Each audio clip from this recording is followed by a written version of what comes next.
Je voudrais d'ailleurs continuer ce matin sur la même lancée du texte que nous avons lu la semaine dernière.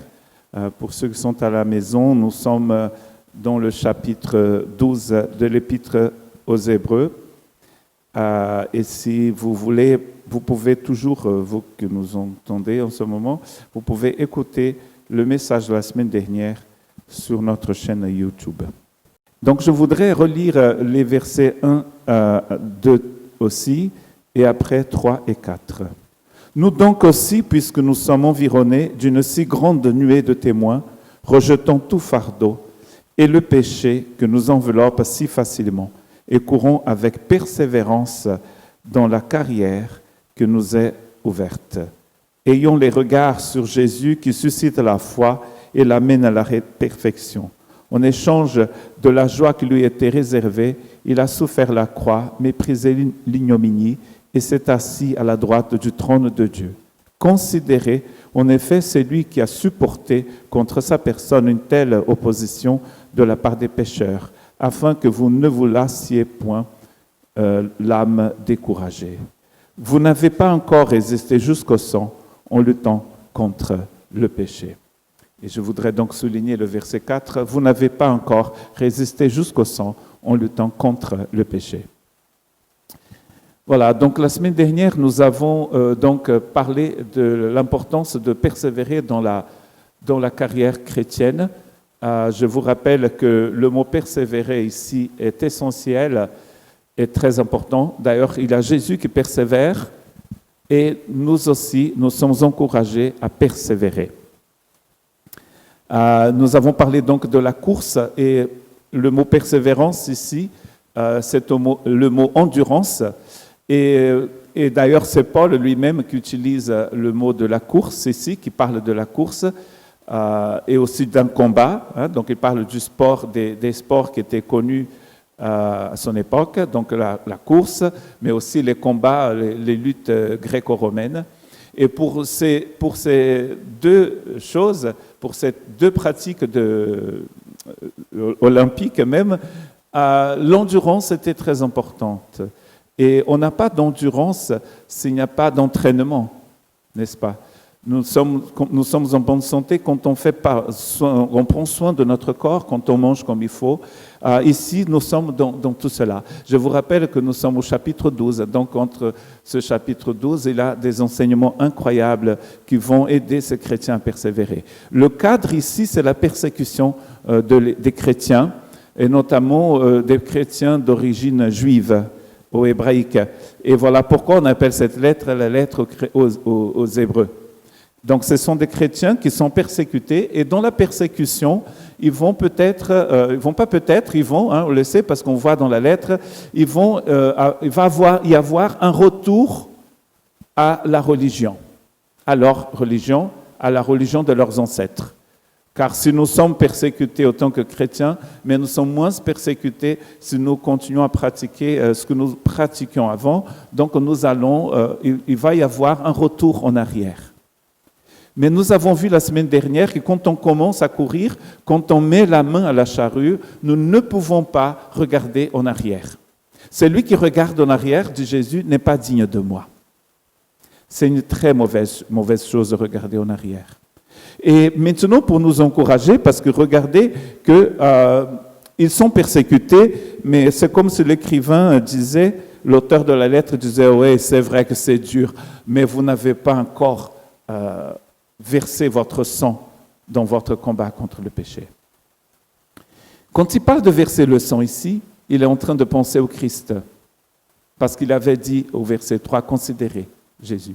Et nous allons voir le poids de ce mot considérer, l'importance de ce mot considérer. Si vous suivez les méditations qui sont sur YouTube depuis le début de la quarantaine, vous allez voir qu'il y a une méditation où nous parlons justement du verbe considérer, que Paul utilise aussi dans l'épître aux Romains, dans le chapitre 6, considérer. Là, on voit qu'il y aura ensuite une discipline du Seigneur, comme si la persécution ne suffisait pas. Le Seigneur va encore exercer une discipline sur cette communauté chrétienne pour l'aider à grandir, pour l'aider à aller de l'avant. Ce qu'il a, une chose intéressante qui fait la persécution ici, c'est qu'elle enlève des fardeaux. Elle enlève des choses qui ne servent à rien. Déjà, on apprend, on sait que ces personnes, beaucoup de ces personnes sont en dispersion. C'est peut-être à la même population chrétienne que Pierre a écrit sa première lettre, où il va dire aux chrétiens qui sont en dispersion en Cappadoce, en machin, en truc, et sont en dispersion dans ce que nous appelons aujourd'hui la Turquie. Quand on est en dispersion, quand on doit quitter la maison comme ça, parce qu'il y a la persécution, on va passer 2 heures à réfléchir ce qu'on va mettre dans la valise. Non. Je ne sais pas si vous avez déjà vu le temps que passe une jeune fille à faire ses valises. Quand on doit prendre l'avion, par exemple, et il y a plein de choses qu'on ne peut pas amener. Je vois Stéphanie qui me regarde. Il y a plein de choses qu'on ne peut pas amener, donc il va falloir faire un tri. Et la semaine dernière, nous avons parlé du camino. Quand on fait le chemin, on ne peut pas tout amener. On va amener juste l'essentiel. Et là, en fait, nous venons à ça. C'est pour ça que d'ailleurs le verbe considérer est très important. Vous allez comprendre pourquoi. Et donc il y a cette purification qui va être faite, que Dieu va utiliser en fait, en quelque sorte, la persécution pour purifier son Église. Si vous lisez toute cette lettre, vous allez voir que ces personnes ont du mal à laisser de côté, par exemple, la pratique de la loi. Ils ont du mal. Ils ont du mal à laisser derrière toute cette pratique morte qu'ils avaient. Même en Jésus, ils ont du mal à laisser cela. C'est tradition. Et d'ailleurs, certains pensent que les poids dont il parle ici, ce sont les traditions, parce qu'il fait en fait allusion à 2 choses qui peuvent nous empêcher de courir. Le péché, donc ça on sait, c'est bon, hein? Le péché ne produit rien de bon. Le salaire du péché, dit Romains chapitre 6, verset 23, c'est la mort. Donc là, c'est bon, c'est réglé. Le péché, de toute façon, il faut laisser de côté. Mais il y a aussi les fardeaux. Ces poids qui nous empêchent de courir. Et certains pensent que dans cette lettre, les fardeaux, ce sont les traditions de leur religion. On a du mal, on a vraiment du mal. Moi, j'étais missionnaire dans un pays africain, à une population très grande d'une certaine religion que je ne vais pas citer, et que vous connaissez très bien, 98% presque de la population de ce pays-là font partie de cette religion très stricte. Et une fois, on discutait avec quelqu'un qui nous disait « Moi, je sais que Jésus est le chemin. Je comprends qu'il est le sauveur. Mais je ne peux pas laisser de côté ma tradition. Parce qu'à un moment, il va falloir choisir. Soit on suit Jésus, soit on suit notre tradition religieuse. Les 2 ne sont pas compatibles. Avec Jésus, on peut manger du porc ou pas, être végétarien, vegan, carnivore. Il n'y a pas de souci. Par contre, Jésus occupe une place de Seigneur que personne d'autre ne peut occuper. Si ma tradition va ébranler la place du Christ dans mon cœur, c'est le Christ qui va devoir rester. Sinon, je ne peux pas courir avec lui. Et donc, face à ces difficultés que nous allons devoir faire face, il nous dit dans le verset 3, parce que nous n'avons pas encore résisté jusqu'au sang. Vous voyez le mot résister, très proche d'endurer ici aussi. Il dit considérez en effet celui qui a supporté, c'est le verset 3 d'Hébreux chapitre 12, une telle opposition de la part des pécheurs. Pourquoi faire? Afin que vous ne vous lassiez point l'âme découragée. Considérez. Le mot considérer ici, c'est presque un mot mathématique en grec. C'est calculer. Vous savez que avant de lancer une fusée dans l'espace, pour aller dans l'espace et même pour aller à la Lune, il y a énormément de calculs qu'il faut faire. Aujourd'hui, les gens sont capables, ces personnes incroyables qui ont une connaissance incroyable de l'espace, ils sont capables de calculer à peu près la distance entre notre étoile et la prochaine étoile et les autres étoiles et le milieu de la galaxie. C'est très intéressant de voir comment ils font ça, des calculs. Il a une sagesse incroyable, il a un travail incroyable. En fait, il est en train de parler de cela. Calculer Jésus. Pensez à Jésus, réfléchissez, étudiez la personne de Jésus. C'est ce qu'il est en train de dire ici. 2 plus 2, c'est le plus simple, égale à 4. Mais après, il a racine, machin, truc, bidule. Pour arriver à la Lune, il faut un calcul comme ça. Attention, la trajectoire de la fusée ne peut pas être comme ça. Il faut que ça soit comme ça, parce que l'angle du machin, truc, bidule. Si on veut aller à Mars, il faut attendre que la planète soit alignée sur la Terre. Je ne sais pas combien de degrés, combien de trucs. Il a des calculs incroyables que ces gens font pour arriver à poser sur la Lune, à aller sur Mars, à envoyer un truc sur Mars. Vous avez vu, ils sont capables d'envoyer une sonde qui va parcourir tout le système solaire, guidée par la Terre. Des calculs. C'est la même idée ici de Paul, de la personne qui a écrit. Calculer la personne de Jésus. Oh, je sais le petit Jésus, le petit Jésus, mais le grand Jésus. Le Jésus tout-puissant, le Jésus d'Apocalypse. Je ne sais pas si vous avez déjà lu l'Apocalypse. Enlevez l'idée de votre tête qu'Apocalypse parle que de la fin des temps. Apocalypse parle de Jésus. C'est le livre le plus incroyable de la Bible pour parler de la divinité de Jésus. Je ne sais pas si vous avez déjà lu dans Apocalypse qu'il y a énormément de prophéties d'Ésaïe dans Apocalypse. La clé de David vient d'Ésaïe. Les paroles de l'Ancien Testament qui sont utilisées pour Dieu le Père, Jean les a vues, les a entendues dans la bouche de Jésus-Christ de Nazareth. Le Dieu Tout-Puissant est dit. Comment est-ce que Dieu se révèle à Moïse quand Moïse doit aller libérer le peuple?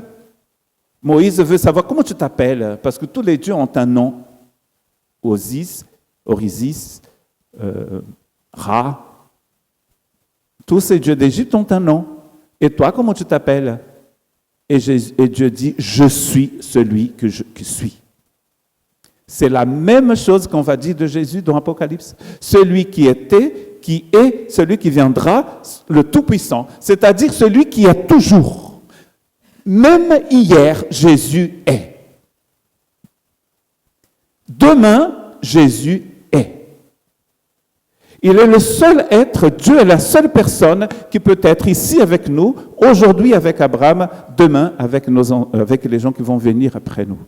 Aujourd'hui, il est avec Abraham hier. Je ne sais pas si vous avez saisi. Il faut calculer tout ça. Aujourd'hui, Jésus est avec ceux qui ne sont pas encore nés. C'est ça l'idée du présent éternel. C'est un présent éternel. Il n'y a aucune limitation, ni le temps, ni l'espace, rien ne le limite. C'est de ce Jésus dont on parle ici. Il faut le considérer. Pas le petit Jésus, oh le pauvre petit Jésus. Hier, je lisais sur Internet où les gens essaient de répondre à la question « Qui a tué Jésus ?» C'est lui-même qui dit à la fin, il dit « Entre tes mains, je rends mon esprit. » C'est lui qui rend son esprit. Il est extrêmement puissant. On ne peut pas avoir le plus puissant. C'est pour ça qu'on dit le tout-puissant, le très haut, parce qu'on ne peut pas être plus élevé que Jésus. Considérez cette personne. Je ne sais pas si vous vous rendez compte que Jésus reste 3 jours juifs, parce que ça ne fait pas 3 jours de 24 heures. Il reste 3 jours dans le tombeau et il ressuscite. Il se ressuscite. Il ressuscite lui-même avec une puissance tellement grande qu'il n'y a pas égal sur cette planète, cette puissance. Jésus est. Considérez Jésus. Il dit considérez la personne de Jésus. Comme je disais la semaine dernière, si je cours en considérant les autres, je ne veux pas avancer. La seule façon de ne pas être découragé, c'est de considérer Jésus. J'ai écouté un message par un pasteur américain la semaine dernière, et il disait de la même façon qu'on passe un temps fou à essayer de comprendre comment les choses fonctionnent, d'ailleurs comprendre l'économie de mon pays, comment je vais faire pour arriver à la fin du mois pour payer ça et ça et ça. De la même manière, nous devions tous les jours considérer la personne de Jésus, réfléchir sur Jésus. Quelle place je vais donner à Jésus dans ma vie aujourd'hui? Demain, ce n'est pas jour de culte, il n'y a pas culte lundi normalement. Quelle place Jésus aura dans ma vie? Pourquoi est-ce que je ne suis pas là, par exemple? Pourquoi est-ce qu'aujourd'hui, je n'ai pas écouté sa parole? Pourquoi est-ce que je n'ai pas prié au Seigneur? Quelle place Jésus a dans ma vie? Jésus peut avoir une place que n'est pas occupée par autre chose dans ma vie. C'est ça le danger. Jésus doit occuper toutes les places de ma vie. Il n'y a aucun domaine de ma vie où Jésus ne devait pas rentrer. Aucun. Si je suis disciple du Seigneur. Considérer la personne de Jésus, c'est de calculer la personne de Jésus dans tout ce que je suis, dans tout ce que je fais. C'est la seule façon de ne pas être découragé. Il dit qu'il a supporté l'opposition contre sa propre personne. Et nous pensons souvent à la croix, mais pensez aussi à la naissance de Jésus. Il n'y a que des oppositions quand Jésus rentre dans ce monde. Mais Jésus, c'est qui? Mais c'est Emmanuel. C'est Dieu avec nous. Il n'y a pas de place pour Dieu. Où est-ce qu'il est allé né? Où est-ce qu'il est né? À Bethléem. Bethléem, puait aux moutons. C'est un village de moutons pour le sacrifice. Tous ces villages autour de Jérusalem, qui commencent souvent avec Beth, c'est la même idée basque, Etche, c'est la maison. La maison du pain, la maison de ceci, la maison de Bethanie, Bethléem. Toutes ces maisons avec que de moutons, plus de moutons que de monde. Jésus est né dans un patelin perdu qui puait aux moutons. Mais Jésus, nous dit Hébreux chapitre 1, c'est le créateur de l'univers. C'est comme ça d'ailleurs qu'il commence l'épître aux Hébreux. C'est lui qui a créé toutes choses, lui qui, Jésus. Lisez Hébreux chapitre 1 et c'est presque choquant. C'est lui qui a créé l'univers. Le créateur de l'univers est né dans un patelin pourri. Quelque temps après, on va exterminer les enfants de ce village pour pouvoir exterminer le créateur de l'univers. Une opposition. Est-ce que vous savez ce que s'est passé après le premier message de Jésus chez lui? Après le culte, après la messe, après la synagogue, quand tu sors du temple, on essaie de le jeter du haut de la falaise. Vous imaginez si ça arrivait au pasteur aujourd'hui, on ne prêcherait plus. Heureusement, il n'y a pas de falaise ici, il fallait à Biarritz. Son premier message, chez lui, parce que les gens disent, mais ce n'est pas le fils de Joseph et Marie, ses frères et sœurs. Ah, il avait des frères et sœurs, je ne sais pas si vous saviez. Ses frères et sœurs, on les connaît très bien. Et ensuite, on essaie de le jeter du haut de la falaise. Pourquoi? Parce qu'il a déclaré vraiment qu'il était le Messie. Et on ne peut pas supporter ça. Que Jésus soit un mec bien, gentil, peace and love, ça va. Mais le créateur de l'univers, né à Bethléem, qui est mort pour nos péchés, le Tout-Puissant, non, ça, non. Parce que le jour où vous considérez vraiment Jésus, on ne peut plus le voir de la même manière. Et je ne peux plus vivre ma vie de la même manière non plus. On parle souvent chez nous de donner 10% de ce que nous recevons au Seigneur, mais en fait, avec Jésus, il faut donner 100% de nous-mêmes, tout. Mais regardez combien Brigitte disait c'est elle qui a dit qu'elle avait 62. Hein? C'est elle-même qui l'a dit, donc je répète. Elle a 62, moi j'ai 50, un peu plus. Et quand je regarde mes cheveux, quand je vois la couleur de ma barbe, je dis où sont passées toutes ces années. Il n'y a pas longtemps, une prof que j'ai au Brésil, qui est australienne, m'a envoyé de notre mission, m'a envoyé une photo quand je suis rentré dans le cours, pour rentrer dans la mission, qu'on appelle POC, un cours de candidature. Et elle m'a envoyé une photo de moi quand j'avais 26 ans. Je suis devenu pasteur quand j'avais 26 ans. Et je me suis dit, mais c'est pas moi, quoi. Tout noir, barbe grosse, noire, j'étais maigre comme tout jeune et beau. Et je me suis dit, mais où sont passées toutes ces années? Notre vie est très brève. Je ne sais pas si vous avez déjà remarqué, ça passe vite. Que chaque instant de notre existence puisse être à 100% pour Jésus. Ce qui est bien, c'est qu'on n'a pas besoin de quitter notre boulot, on n'a pas besoin de quitter l'école, on n'a pas besoin de quitter la femme, le mari, les enfants. C'est dans notre vie de tous les jours que nous considérons la personne de Jésus. Ce qu'il dit dans Romains chapitre 1, c'est très intéressant parce que c'est comme cela qu'il va commencer cette sublime lettre que d'ailleurs nous sommes en train de méditer sur la chaîne YouTube de l'Église. Il dit dans le chapitre 1, versets 2 et 3, évangile qui avait été promis auparavant de la part de Dieu par ses prophètes dans les Saintes Écritures. Il concerne son Fils, né de la postérité de David selon la chair, et déclaré Fils de Dieu avec puissance selon l'esprit de sainteté par la résurrection d'entre les morts, Jésus-Christ, notre Seigneur. L'Évangile nous parle de Jésus, Fils de Dieu, né sur cette planète dans la famille de David, Fils de Dieu. Très important.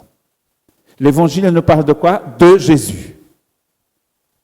Nous parlons de la prière pour les malades, nous parlons des dons de l'Esprit, nous parlons de la joie du Saint-Esprit, nous parlons de beaucoup de choses, mais toutes ces choses n'ont un sens parce que Jésus est notre Seigneur.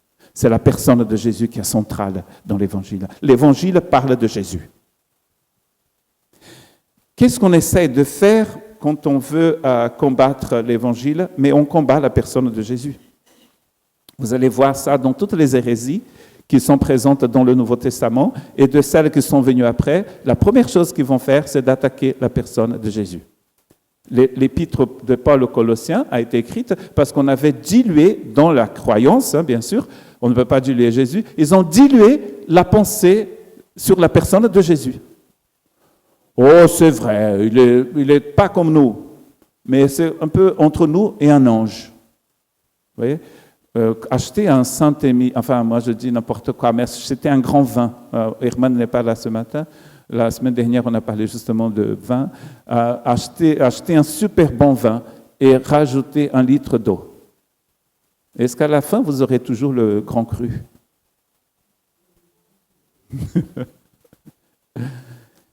Si nous diluons Jésus dans notre foi, c'est plus Jésus. C'est plus le même Jésus. C'est ce qu'il faisait dans l'église de Colosse. Et Paul dit, bon, on imagine que Paul n'est pas là, hein, il est en prison quand il entend ça.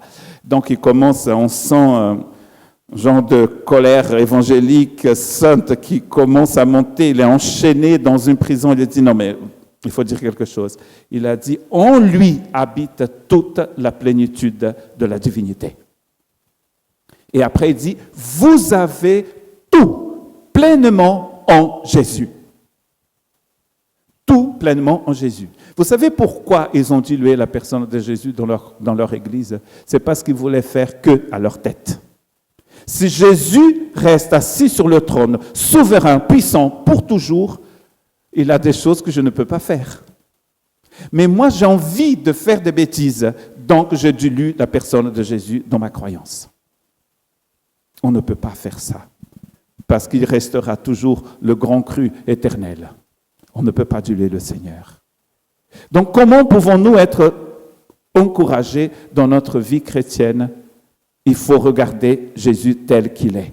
Dieu avec nous, roi des rois, seigneur de seigneurs, prince de paix, tout-puissant, celui qui est, qui était, qui viendra. C'est comme ça qu'il faut voir. On ne peut pas faire autrement. C'est difficile, c'est vrai, parfois. Mais si c'est difficile quand on considère Jésus, imaginons pour ceux qui ne le considèrent pas.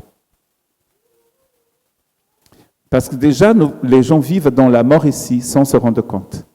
Mais ils vont vivre dans la mort éternellement. Et ça, c'est un cauchemar. Ça passe très vite, vous allez voir. Dans très peu de temps, nous allons être avec lui. Et on va se dire, mais qu'est-ce que j'ai perdu du temps à essayer de comprendre Jésus autrement, quand nous avons déjà reçu la révélation de comment il est. Qu'il puisse occuper toute place dans notre cœur. Après l'amour du frère, de la sœur, l'amour pour l'autre, l'amour pour les âmes perdues, comme on dit dans certains milieux évangéliques, toutes ces choses vont trouver leur place quand on considère Jésus. Comme je dis souvent dans mes formations au mariage, comment peut-on frapper le temple du Saint-Esprit? Si mon épouse est le temple du Saint-Esprit, comment est-ce que je peux lui faire du mal? Si le Christ habite dans ma femme, je ne peux que lui offrir des tasses de thé éternellement. J'arrive pas encore. Chicorée au soir. Quand le Christ occupe toute la place dans mon cœur, les autres choses vont trouver leur place par la suite. Toutes choses. C'est la seule façon de ne pas être découragé. Et pour finir, quand il dit « Vous n'avez pas encore résisté jusqu'au sang en luttant contre le péché », nous comprenons qu'il est en train de parler du Christ Jésus. Parce qu'il ne va jamais nous comparer aux autres, seulement au Christ. C'est pour dire, c'est vrai que c'est dur. Mais regardez ce que le Christ a fait. Après avoir considéré la personne du Christ, nous considérons sa croix. Il a déjà parlé de cela dans le début du chapitre. Considérez la croix du Christ. Le Christ attaché sur cette croix, il souffre beaucoup. Mais vous pouvez dire aussi que les deux voleurs souffrent de la même manière que Jésus, physiquement.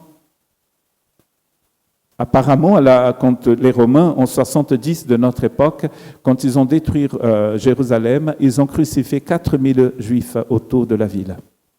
Ces Juifs qui ont été crucifiés ont souffert physiquement de la même manière que Jésus. Mais la grande différence, c'est que Jésus est mort pour le péché de toute l'humanité. Dans son âme, il a une souffrance qu'aucun être humain ne peut supporter. D'ailleurs, à un moment, il dit « Père, pourquoi m'as-tu abandonné ?» Il dit « Considérez cette souffrance du Christ. Considérez sa personne, considérez son sacrifice. » Et là, du coup, n'oublions pas, il parle à des gens persécutés. Il ne parle pas de gens qui sont en vacances. Il ne parle pas de nous qui avons vécu une quarantaine terrible. Il y a un théologien qui disait « Comparé à la souffrance des martyrs, ma souffrance, je pense que c'était en anglais, ma souffrance n'est pas grand-chose. » Mais il a dit aussi « Comparé à la souffrance de Jésus, la souffrance des martyrs n'est rien. » Jamais aucun être humain ne va souffrir comme Jésus. Car vous souffrez pour vos fautes et vos péchés. Jésus a souffert pour le péché de tout le monde. Donc considérons ces choses. Deux choses. C'est le résumé de tout l'évangile d'ailleurs. Considérez Jésus, considérez son œuvre.